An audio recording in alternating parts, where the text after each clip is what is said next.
ಉಡುಪಿಯ ಆದರ್ಶ ಆಸ್ಪತ್ರೆಯು ಜಿಲ್ಲಾ ಸರ್ಕಾರಿ ಆಸ್ಪತ್ರೆ ರಕ್ತನಿಧಿ ಘಟಕ ಮತ್ತು ಉಡುಪಿಯ ಎಚ್ಡಿಎಫ್ಸಿ ಬ್ಯಾಂಕ್ ಮುಖ್ಯ ಶಾಖೆಯ ಸಹಯೋಗದೊಂದಿಗೆ ಏಪ್ರಿಲ್ 16ರಂದು ಆಸ್ಪತ್ರೆ ಆವರಣದಲ್ಲಿ ಬೃಹತ್ ಸ್ವಯಂ ಪ್ರೇರಿತ ರಕ್ತದಾನ ಶಿಬಿರವನ್ನು ಆಯೋಜಿಸಿದ್ದು, ಬೆಳಗ್ಗೆ 9ರಿಂದ ಮಧ್ಯಾಹ್ನ 2ರವರೆಗೆ ನಡೆದ ಶಿಬಿರವನ್ನು ಉಡುಪಿಯ ಐಎಂಎ ಅಧ್ಯಕ್ಷ ಡಾ ಅಶೋಕ್ ಕುಮಾರ್ ಮತ್ತು ಇತರ ಗಣ್ಯರು ದೀಪ ಬೆಳಗಿಸುವ ಮೂಲಕ ಉದ್ಘಾಟಿಸಿದರು. ಸಭೆಯನ್ನು ಉದ್ದೇಶಿಸಿ ಮಾತನಾಡಿದ ಡಾ ಅಶೋಕ್ ಕುಮಾರ್, ಹಿಂದೆ ಅಪರೂಪದ ರಕ್ತ ಗುಂಪುಗಳನ್ನು ಕಂಡುಹಿಡಿಯುವುದು ಕಷ್ಟಕರವಾದ ಕೆಲಸವಾಗಿತ್ತು. ಈಗ ರಕ್ತನಿಧಿಗಳ ಲಭ್ಯತೆಯೊಂದಿಗೆ ಪರಿಸ್ಥಿತಿ ಸುಧಾರಿಸಿದೆ. ಆದಾಗ್ಯೂ ರಕ್ತದಾನದ ಬಗ್ಗೆ ಜಾಗೃತಿ ಹೆಚ್ಚಾಗಬೇಕು. ಪ್ರತಿಯೊಬ್ಬ ವ್ಯಕ್ತಿಯೂ ವರ್ಷಕ್ಕೆ ಕನಿಷ್ಠ 2 ಬಾರಿ ರಕ್ತದಾನ ಮಾಡಿದರೆ ಯಾವುದೇ ಕೊರತೆ ಇರುವುದಿಲ್ಲ ಎಂದು ಹೇಳಿದರು. ಆದರ್ಶ ಆಸ್ಪತ್ರೆಯ ವೈದ್ಯಕೀಯ ನಿರ್ದೇಶಕ ಡಾ ಜಿಎಸ್ ಚಂದ್ರಶೇಖರ್ ಪ್ರಾಸ್ತಾವಿಕವಾಗಿ ಮಾತನಾಡಿ, ಕೃತಕ ರಕ್ತ ಇನ್ನೂ ಪತ್ತೆಯಾಗಿಲ್ಲ. ಆದ್ದರಿಂದ ಇಂತಹ ದಾನ ಶಿಬಿರಗಳು ಅತ್ಯಗತ್ಯ. 1 ಯೂನಿಟ್ ರಕ್ತವು ಕನಿಷ್ಠ 3 ಜೀವಗಳನ್ನು ಉಳಿಸಬಹುದು ಎಂದು ಹೇಳಿದರು. ಈ ಸಂದರ್ಭದಲ್ಲಿ ಉಡುಪಿ ಜಿಲ್ಲಾ ಆಸ್ಪತ್ರೆಯ ರಕ್ತನಿಧಿ ಘಟಕದ ಮುಖ್ಯಸ್ಥೆ ಡಾ ವೀಣಾ, ಎಚ್ಡಿಎಫ್ಸಿ ಬ್ಯಾಂಕ್ ಪ್ರಧಾನ ಕಚೇರಿಯ ಉಡುಪಿಯ ಜನರಲ್ ಮ್ಯಾನೇಜರ್ ವಿಷ್ಣುಮೂರ್ತಿ ಪಡುಬಿದ್ರೆ, ಆಸ್ಪತ್ರೆಯ ಸಿಬ್ಬಂದಿ ಡಾ ಪ್ರತಿಭಾ, ಎಚ್ಡಿಎಫ್ಸಿ ಬ್ಯಾಂಕ್ ಸಿಬ್ಬಂದಿ, ವಿದ್ಯಾರ್ಥಿಗಳು, ದಾನಿಗಳು ಮತ್ತು ಇತರರು ಉಪಸ್ಥಿತರಿದ್ದರು.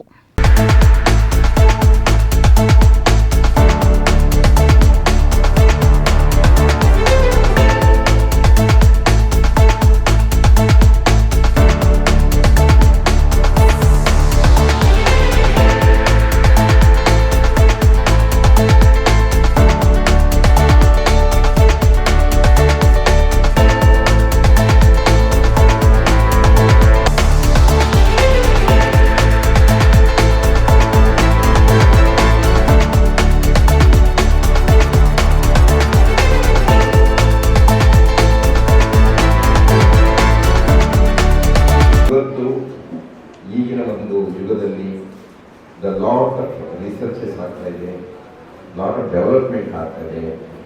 ಎಲ್ಲಿಗೂ ಎಷ್ಟೇ ಪ್ರಯತ್ನ ಮಾಡಿದರೂ ಕೂಡ ರಕ್ತವನ್ನು ಕೃತಕವಾಗಿ ಮಾಡ್ಕೊಳ್ಳೋಕ್ಕೆ ಯಾರ ಕೈಗೂ ಇನ್ನೂ ಆಗಲಿಲ್ಲ. ಸದ್ಯದ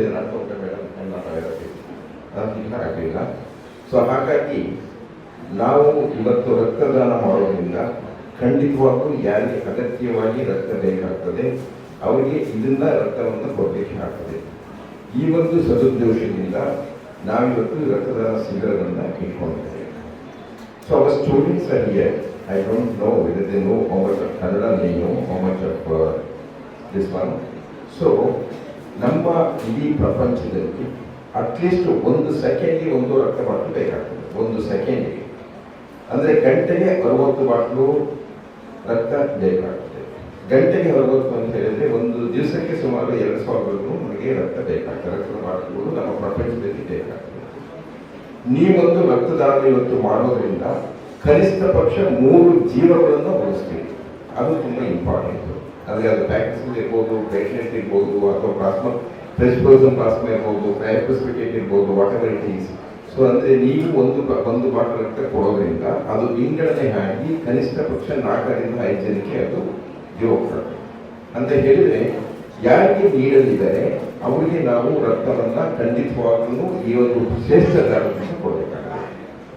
ಸೊ ಇವತ್ತು ಎಷ್ಟು ಕಷ್ಟ ಆಗುತ್ತೆ ಅಂತ ಹೇಳಿದ್ರೆ, ಅಕಸ್ಮಾತ್ ಯಾರೊಬ್ಬರು ಪೇಷಂಟು ಅಂದ್ರೆ ತಾಯಿ ಮತ್ತೆ ಮಗು, ತಾಯಿ ಈಗಷ್ಟೇ ಮಗು ಹುಟ್ಟಿದೆ, ಮಗು ತುಂಬಾ ಚೆನ್ನಾಗಿದೆ, ತಾಯಿ ರಕ್ತಸ್ರಾವ ಆಗ್ತದೆ, ಪೋಸ್ಟ್ ಮಾರ್ಟಮ್ ಎವರೇಜ್, ಅದು ಅನ್ಕಂಟ್ರೋಲಬಲ್ ಪೋಸ್ಟ್ ಮಾರ್ಟಮ್ ಎವರೇಜ್ ಆಗ್ತದೆ. ಬೇರೆ ಏನೂ ಟ್ರೀಟ್ಮೆಂಟ್ ಇಲ್ಲ, ಬ್ಲಡ್ ಕೊಡಲೇಬೇಕಾಗ್ತದೆ. ಅಂಥ ಸ್ಥಿತಿನಲ್ಲಿ ನಾವು ಬ್ಲಡ್ ಎಷ್ಟು ಗೋಳಾಗುತ್ತೆ ಅಂತ ಹೇಳಿದ್ರೆ ಅದು ಡಾಕ್ಟರ್ಸ್ಗೆ ಗೊತ್ತು, ನಾವು ಎಷ್ಟು ಕಷ್ಟಪಡ್ತೀವಿ ಅಂತ, ಆಯೋಜಿಸ್ಗೆ ಗೊತ್ತು, ಮತ್ತೆ ಬ್ಲಡ್ ಬ್ಯಾಂಕ್ನಲ್ಲೂ ಗೊತ್ತು ಪಾಪ ಎಷ್ಟು ಕಷ್ಟ ಆಗುತ್ತೆ ಅದನ್ನು ಆಯೋಜನೆ ಮಾಡ್ಕೊಳ್ಳಿಕ್ಕೆ ಅಂತ ಹೇಳ್ಬಿಟ್ಟು. ಅದೇ ರೀತಿ ಆಕ್ಸಿಡೆಂಟ್ ಆದಾಗ, ಒಬ್ಬ ಮನೆಯ ಪ್ರಮುಖ ವ್ಯಕ್ತಿ ಆಕ್ಸಿಡೆಂಟ್ ಆದಾಗ ಅವರ ಮೇಲೆ ಡಿಪೆಂಡ್ ಆಗಿ ಇರುವಾಗ ಅವರ ಜೀವನವನ್ನು ಉಳಿಸಿದ್ರೆ ನಾವು ಅದಕ್ಕೆ ಸಮಾಜಕ್ಕೆ ಕೊಡುವಂಥ ದೊಡ್ಡ ಕೊಡುಗೆ. ಅಂತ ಟೈಮಲ್ಲಿ ಎಷ್ಟು ನಮಗೆ ರಕ್ತ ಬೇಕಾಗ್ತದೆ, ಎಷ್ಟೋ ಸರಿ ಬ್ಲಡ್ ಇಲ್ಲದೆ ಪೇಷಂಟ್ ಸಾಯುವಾಗ ನಮಗೆ ಕಣ್ಣಲ್ಲಿ ನೀರು ಬರ್ತದೆ. ಯಾಕೆ ಅಂತ ಹೇಳಿದ್ರೆ ಆಕ್ಸಿಡೆಂಟ್ ಸ್ಪಾಟ್ ಅಲ್ಲಿ ನಾವು ವಿಡಿಯೋ ಮಾಡ್ತೇವೆ, ವಿಡಿಯೋನ ವೈರಲ್ ಮಾಡ್ತೇವೆ, ಅದನ್ನ ನೋಡಿ ನಾವು ಖುಷಿ ಪಡ್ತೇವೆ, ಅದನ್ನ ನಾವು ಅನುಕಂಪ ಪಡ್ತೇವೆ. ಆದರೂ ಕೂಡ ನಮಗೆ ಬ್ಲಡ್ ಡೊನೇಷನ್ ಕೊಡಬೇಕು ಅಂತ ನಮ್ಮ ಮನಸ್ಸು ದೇವರು ನಮ್ಗೆ ಮನಸ್ಸು ಕೊಡಲಿಲ್ಲ. This is the sad part of it. ನಾವು ಮನುಷ್ಯರ ಅಂತ ಒಂದೊಂದ್ಸರಿ ನಾನು ಯೋಚನೆ ಮಾಡ್ತೇವೆ. Whether are we human beings? ನಾವು ಮನುಷ್ಯ ಕೊಡದಲ್ಲಿ ಹುಟ್ಟಿದ ಮಾತ್ರ ಒಮ್ಮೆ ಯೋಚನೆ ಮಾಡಬೇಕಾಗ್ತದೆ. ಯಾಕೆಂದ್ರೆ 80 ವರ್ಷದ ತಂದೆ ಅಡ್ಮಿಟ್ ಆಗಿದ್ದಾರೆ, ತಂದೆಗೆ ಬ್ಲಡ್ ಬೇಕು. 45 ವರ್ಷದ ಮಗ ಇದ್ದಾನೆ, 29 ವರ್ಷದ ಮೊಮ್ಮಗ ಇದ್ದಾನೆ, ನೋಡ್ಲಿಕ್ಕೆ ತುಂಬಾ ಸದೃಢವಾಗಿ ಕಾಣ್ತಾರೆ. ಅಜ್ಜನಿಗೆ ಬ್ಲಡ್ ಕೊಡು ಅಂತಿದ್ರೆ ನಾನು ಕೊಡ್ಲಿಕ್ಕೆ ಆಗೋದಿಲ್ಲ, ನೀವು ವ್ಯವಸ್ಥೆ ಮಾಡ್ಕೊಡಿ ಅಂತ ಹೇಳ್ತಾರೆ. ಸೊ ಇದು ಎಷ್ಟು ವಿಪರ್ಯಾಸ, ಮನಸ್ಸಿಗೆ ತುಂಬಾ ನೋವಾಗ್ತದೆ. ಈ ಬ್ಲಡ್ ಡೊನೇಷನ್ ಕ್ಯಾಂಪ್ ಅಂತ ಹೇಳುವಂತಹದ್ದು ಒಂದು ಶ್ರೇಷ್ಠವಾದ ಕಾರ್ಯ ಅಂತ ಹೇಳ್ತೇನೆ. ಆದರ್ಶ ಆಸ್ಪತ್ರೆ ಹಾಗೂ HDFC ಬ್ಯಾಂಕಿನವರು ಹಮ್ಮಿಕೊಂಡಿರುವಂತಹ ಈ ಕಾರ್ಯಕ್ರಮ ತುಂಬಾ ಶ್ರೇಷ್ಠವಾದ್ದು. ಯಾಕಂತ ಹೇಳಿದ್ರೆ ನಮ್ಮಲ್ಲಿ ಬ್ಲಡ್ ಡೊನೇಷನ್ ನಾವು ಪ್ರಾಕ್ಟೀಸ್ ಸ್ಟಾರ್ಟ್ ಮಾಡುವಾಗ ಹೇಗಿತ್ತು ಅಂತ ಹೇಳಿದ್ರೆ ಬ್ಲಡ್ ಬ್ಯಾಂಕ್ ಇರಲಿಲ್ಲ. ಚಂದ್ರಶೇಖರ್ ಅವರಿಗೆ ಅಲ್ಲಿ ಸರ್ಕಾರಿ ಆಸ್ಪತ್ರೆಯಲ್ಲಿ ಕೆಲಸ ಮಾಡ್ತಿದ್ರೆ ಅವರು ಕೂಡ ಬ್ಲಡ್ ಬ್ಯಾಂಕ್ ಇರಲಿಲ್ಲ. ಸೊ ನಾವು ಬ್ಲಡ್ಡಿಗೋಸ್ಕರ ಎಷ್ಟು ಜನರನ್ನು ಕೇಳ್ಕೊಳ್ಬೇಕಾಗ್ತಿತ್ತು ಅಂತ ಹೇಳ್ಕೊಂಡು ಅವರಿಗೂ ನಮಗೂ ಮಾತ್ರ ಗೊತ್ತು ಆ ಟೈಮಲ್ಲಿ. ಯಾಕಂತ ಹೇಳಿದ್ರೆ ಯಾರ್ಯಾರಿಗೂ ಫೋನ್ ಮಾಡೋದು, ಆವಾಗ ಮೊಬೈಲ್ ಕೂಡ ವೆರಿ ರೇರ್. ಸೊ ನಾವು ಲ್ಯಾಂಡ್ ಲೈನಿಗೆ ಫೋನ್ ಮಾಡಿ ಜನರನ್ನು ಕರೆಸ್ಕೊಂಡು ಆ ಬ್ಲಡ್ ಡೊನೇಷನ್ ಮಾಡಬೇಕಾಗಿತ್ತು. ನನಗೆ ನೆನಪಿರುವ ಹಾಗೆ ನನಗೆ ಈ ಸಣ್ಣ ಮಕ್ಕಳಿಗೆ ಕೆಲವು ಎಕ್ಸ್ಚೇಂಜ್ ಟ್ರಾನ್ಸ್ಮಿಷನ್ ಮಾಡಬೇಕು, ಅರ್ಜೆಂಟ್ ಆಗಿ ಬ್ಲಡ್ ಬೇಕಾಗ್ತದೆ, ಓ ನೆಗೆಟಿವ್ ಬ್ಲಡ್ ಬೇಕಾಗ್ತದೆ, ಅಂತವ್ರನ್ನು ಹುಡ್ಕೊಂತದೇ ಒಂದು ದೊಡ್ಡ ಕೆಲಸ ಆಗ್ತಾ ಇತ್ತು. ಈಗ ಬ್ಲಡ್ ಬ್ಯಾಂಕ್ ಇರ್ಲಿಕ್ಕೆ ಹೋಗಿ ನಮ್ಗೆ ಸ್ವಲ್ಪ ಏನೋ ರಿಲೀಫ್, ಯಾಕಂದ್ರೆ ಡೋನರ್ಸ್ ಅನ್ನು ಹುಡ್ಕೊಂಡು ಹೋಗ್ಬೇಕು ಅಂತ ಇದನ್ನು ನಾವು ಅಷ್ಟು ಮಾಡಬೇಕಾಗಿಲ್ಲ. ಆ ಟೈಮಲ್ಲಿ ಅಂತ ಪರಿಸ್ಥಿತಿ ಇತ್ತು, ನಮ್ಗೆ ಒಂದು ಓ ನೆಗೆಟಿವ್ ಬ್ಲಡ್ ಹುಡುಕ್ಬೇಕು ಅಂತ ಹೇಳಿದ್ರೆ ಭಾರಿ ಕಷ್ಟ ಆಗ್ತಾ ಇತ್ತು. ಇಂಥ ಸಂದರ್ಭಗಳನ್ನು ನಾವು ಕಮ್ಮಿ ಮಾಡಬೇಕು ಅಂದ್ರೆ ಡೋನರ್ಸ್ ಗಳು ಮುಂದೆ ಬರಬೇಕು, ಡೊನೇಟ್ ಮಾಡಬೇಕು. ಡೊನೇಟ್ ಮಾಡಿದ್ರೆ ಮಾತ್ರ ಬ್ಲಡ್ ಸಿಗುವಂತಹದ್ದು ಅಂತ ಹೇಳ್ಕೊಂಡು ಎಲ್ಲರಿಗೂ ನಿಮ್ಮ ಮನೆಯವರಿಗೂ ನಿಮ್ಮ ಹತ್ರ ಇರುವ ಸಂಬಂಧಿಕರಿಗೂ ಎಲ್ಲರಿಗೂ ಒಂದು ತಿಳುವಳಿಕೆ ಮೂಡಿಸಬೇಕು. ಯಾಕಂದ್ರೆ ಬ್ಲಡ್ ಅನ್ನು ಎಷ್ಟನ್ನು ಯಾರು ಉತ್ಪತ್ತಿ ಮಾಡ್ಲಿಕ್ಕೆ ಸಾಧ್ಯ ಆಗಲಿಲ್ಲ. ಸೊ ಇನ್ನು ಕೂಡ ಎಷ್ಟು ವರ್ಷ ಹೋಗ್ಬೋದು ಅದು ಗೊತ್ತಿಲ್ಲ ನಮ್ಗೆ, ಅದನ್ನು ಉತ್ಪತ್ತಿ ಮಾಡ್ಲಿಕ್ಕೆ ಆಗ್ತದ ಇಲ್ಲ ಅಂತ ಗೊತ್ತಿಲ್ಲ. ಯಾಕಂದ್ರೆ component of blood is very different. So ಹಾಗಾಗಿ it is not possible to manufacture like drugs. ಇದು ನಾವು ಡ್ರಗ್ಸ್ ಅಲ್ಲ, ಇದು ಬ್ಲಡ್ ಉತ್ಪತ್ತಿ ಹಾಗೂ ನಮ್ಮ ದೇಹದಲ್ಲಿ ಮಾತ್ರ, ನಮ್ಮ ದೇಹದ್ದು ಮಾತ್ರ ನಂಬ್ಕೊಡ್ಲಿಕ್ಕೆ ಆಗ್ತದೆ. ಪ್ರಾಣಿಗಳ ರಕ್ತವನ್ನು ನಂಬ್ಕೊಡ್ಲಿಕ್ಕೆ ಆಗುದಿಲ್ಲ. ಸೊ ಇದು ನಮ್ಮ ದೇಹದ್ದು ಕೂಡ ಒಬ್ಬರದ್ದೊಬ್ಬರಿಗೆ ಆಗುದಿಲ್ಲ, ಅದನ್ನು ಕೂಡ ಆ ಗ್ರೂಪಿಗೆ ಸರಿಯಾದ ಮ್ಯಾಚ್ ಮಾಡಬೇಕಾಗ್ತದೆ. ಇಂಥ ಒಂದು ಪರಿಸ್ಥಿತಿಯಲ್ಲಿ ಡೊನೇಷನ್ ಇಲ್ಲದೆ ಆಗುದಿಲ್ಲ. ನಮ್ಗೆ ಎಲ್ಲ ಗ್ರೂಪಿನ ಬ್ಲಡ್ಗಳು ಬೇಕಾಗ್ತದೆ. ಸೊ ಆದ್ರಿಂದ ಈ ಆಯಾ ಗ್ರೂಪಿಗೆ ಯಾವ್ದು ಬೇಕು ಆ ಬ್ಲಡ್ ಅನ್ನು ಮಾತ್ರ ಕೊಡ್ಲಿಕ್ಕೆ ಸಾಧ್ಯ.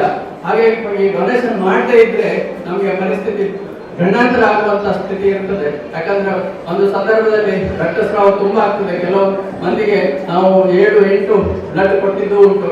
ಅಂತಹ ಸಂದರ್ಭಗಳಲ್ಲಿ ನಮಗೆ ಬ್ಲಡ್ ಸಿಗುವಂತದ್ದು ತುಂಬಾ ಕಷ್ಟ ಆಗ್ತದೆ. ಈಗ ಈ ಹೆರಿಗೆ ಟೈಮ್ ಅಲ್ಲಿ ತುಂಬಾ ರಕ್ತಸ್ರಾವ ಆಗ್ತದೆ. ಅದು ಆ ಪರಿಸ್ಥಿತಿಯನ್ನು ನೋಡಿದವರಿಗೆ ಮಾತ್ರ ಅನುಭವ ಇರ್ತದೆ, ಎಷ್ಟು ಬ್ಲಡ್ ಬೇಕಾಗ್ತದೆ ಆ ಸಂದರ್ಭದಲ್ಲಿ. ಅಂದ್ರೆ ಟ್ಯಾಪ್ ನಾವು ಓಡಿಸ್ಬೇಕು, ಬಿಡಬೇಕಾಗ್ತದೆ. ಆತರ ಈ ಬ್ಲಡ್ ಅನ್ನು ಕೊಡ್ಬೇಕಾಗ್ತದೆ ಅವರನ್ನು ಜೀವ ಉಳಿಸಬೇಕಾದ್ರೆ.